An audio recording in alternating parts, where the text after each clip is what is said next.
Welcome back. আজকে একটা মিষ্টি দিন কাটাতে চলে এসেছি কলকাতায়। তো সামনেই দেখতে পাচ্ছ লেখা আছে শর্ট স্ট্রিট ওয়ার্ড নাম্বার 63। তো আমরা এখন আছি পার্ক স্ট্রিটে। তো আজকে একটা ছোট্ট কাজ আছে।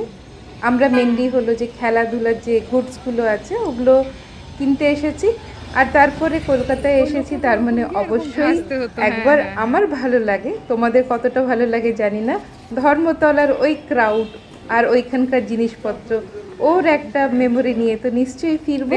আর ওখানকার খাওয়া দাওয়া, ওই যে স্পোর্টস জ্যাম। এবারে আমরা খুঁজতে খুঁজতে পৌঁছে গেছি আমাদের স্পোর্টসের দোকানের সামনে, স্পোর্টস জ্যাম। তো এখান থেকে টুকটাক কেনাকাটা করব। তো পার্ক স্ট্রিটে এসেছি 3 বছর কন্টিনিউয়াস সেন্ট জেভিয়ার্সে, কিন্তু ওই মেন রাস্তার পরে এই যে গলির এই দিকের রাস্তাগুলো সত্যিই চিনতাম না। তো আজকে এখানে ঢুকে বেশ নতুন নতুন আর অন্যরকমই লাগছে। তো চলো এখানে কি কি আছে, কেন স্পোর্টস গুডসের তো দোকানে তেমন একটা ঢোকা হয় না, আমরা নর্মাল অনেক রকমের দোকানেই যেয়ে থাকি। তো এখানে বেশ ভালোই লাগছিল। আমি একবার মনে হয় সিটি সেন্টারে গেছিলাম, তো ওখানেও বেশ ভালো লেগেছিলো। তো আজকে এই টুকটা কেনাকাটি আছে, মেনলি শুজ কেনাকাটা আছে, আর র্যাকেট নেওয়ার আছে, আর র্যাকেটের কিছু অ্যাক্সেসরিজ ওটা নেওয়ার আছে। তো এখানে তাই আসলাম, আর দেখা যাক ওর কি পছন্দ হয়। তো ফাইনালি এখান থেকে আমাদের জুতোটা কেনা হয়নি, আর এদের শপটা অনলাইনেও আছে। তো এখান থেকে পছন্দ করে বলল যে কি অনলাইনেও আমরা অর্ডার করে দিতে পারি, কিন্তু ওই জুতো তো একটুখানি পরে দেখে নিয়ে তারপর মানে ওটা কেনাই বেটার মনে হলো বলে আমরা এখানে ছেড়ে দিলাম, এখন জুতোটা নিলাম না। আর র্যাকেট দেখা হচ্ছে, আর এখানে দেখো কত কিছু, সব ইভেন্টের আলাদা আলাদা জায়গা আছে, বেশ ভালো লাগছে দেখতে। আর নতুন নতুন জিনিসও দেখতে পাচ্ছি, তাই জিজ্ঞেস করে নিচ্ছিলাম যে কোনটা কি ব্যাপার।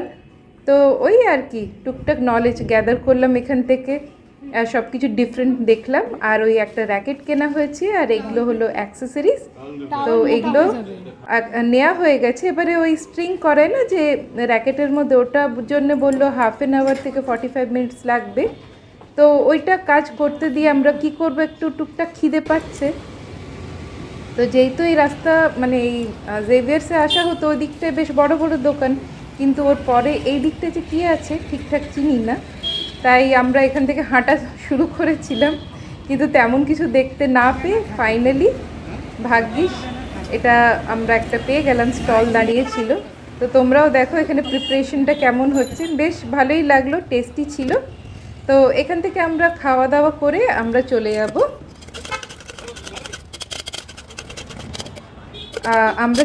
ধর্মতলা। তো আগে আমরা স্পোর্টস শপে আবার যাব, ওখান থেকে ব্যাটটা কালেক্ট করে নিয়ে আমরা বেরিয়ে যাব, কেন এই মেনলি এই কাজটাই ছিল, এর জন্যই কলকাতা আসা। আর এসেছি যখন একটা বলে না হলিডে মুড, আর ভালোই লাগছে, কিন্তু বেশ গরম। তো ওই গরমের মধ্যে ঘুরে ফিরে তারপরে যতই গরম হোক, ধর্মতলা বলে কথা, একটু নতুন নতুন সুন্দর সুন্দর জিনিস দেখবো না, তা কি হয়। তো এখানে দেখো এটা তো চাট পাপড়ি, এটা বানানো হয়ে গেছে রেডি। এবার এখানে খাওয়া দাওয়া করে আমরা চলে যাচ্ছি কোথায়, ধর্মতলা। তো তোমরা আমার সাথে থাকো, ওখানেও টুকটাক কেনাকাটি আছে। তো ফার্স্টেই এসে এখানে আমরা একটা টি শার্ট দেখছি, এখন যেটা বেরিয়েছে না যে একদম ঢিলা ঢালা, যেটা ওভার সাইজ। আর এই হলো ধর্মতলার মুড আজকে, সেই এই দুপুরবেলাও দেখো কত ক্রাউড আছে। আর জিনিসপত্র তো তোমরা যারা আসো তোমরা ঘুরে দেখতেই থাকো, ওই জিনিসগুলোই আছে।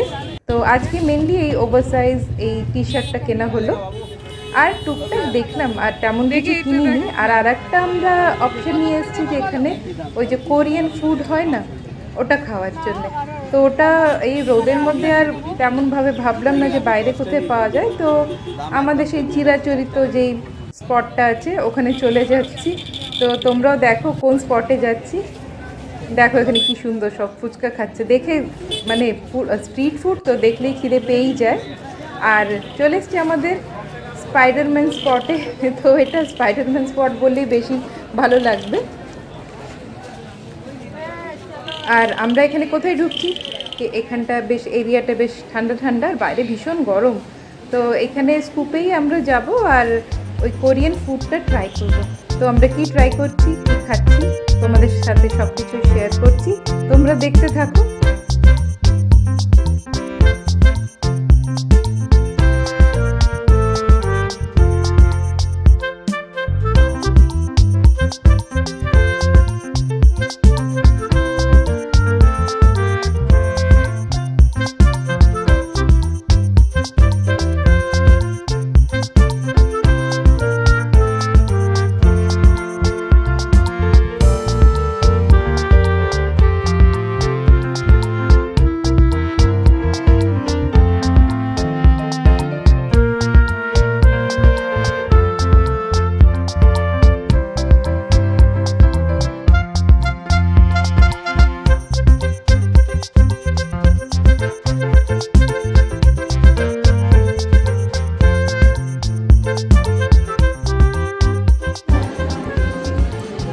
ভাই একটু পেছনে ঘুরবে, তোমার পেছনে কোটেশনটা খুব সুন্দর লেখা, ওই জন্য থ্যাংক ইউ। তাহলে হ্যাপিনেস ইজ মাই রেসিপি, দারুণ না ব্যাপারটা? খুব সুন্দর ট্যাগলাইন নিয়ে এখানে আছে। তো এখানকার অ্যাম্বিয়েন্সটাও খুব ভালো ছিল, আর কিছুক্ষণ সময়টা বেশ ভালোই কাটলো। তারপর আমরা এখানে কেভেন্টার্সে এই নতুন আইসক্রিম, মানে নতুন নয়, মানে আমি এটাকে দেখলাম। আমরা তো কেভেন্টার্সে গেলে আমরা স্পেশালি, মানে আমি আর আমার বোন দুজনে এই শেকটাই খেতে ভালোবাসি। তো এই টুকটাক খেয়ে দিয়ে বেশ একটা ভালো সুন্দর দিন কাটিয়ে আর এখানকার ক্রাউডকে এনজয় করে একটা সুইট মেমোরি নিয়ে এবার আমাদের ফেরার পালা। তো আশা করি তোমাদেরও আজকে এই ছোট্ট একটা ট্রিপ ভালো লেগেছে। একটুখানি দেখেই নিলে তোমরা এখানে ধর্মতলা, তোমরা একটু ঘুরে নিলে, একটু খাওয়া দাওয়া ভার্চুয়ালি হয়ে গেল। তো আবার এরকম ছোট ছোট ব্লগ নিয়ে তোমাদের সাথে আমার আবার দেখা হবে। তো আর একটুখানি বাকি আছে এই ব্লগটার, কেন কি আমি এই যে বিল্ডিংসগুলো যেন এগুলোকেও মিস করতে চাই না, আমার এত ভালো লাগে এই জায়গাটা। তো এই জন্য সবটাই তোমাদের সামনে। তো তোমরা শেষ পর্যন্ত দেখছো, তো ভালো লাগছে। আর সাবস্ক্রাইব করোনি তো করে নিও। আবার একটা নতুন ব্লগের সাথে নিশ্চয়ই দেখা হবে। ততক্ষণের জন্য বাই বাই।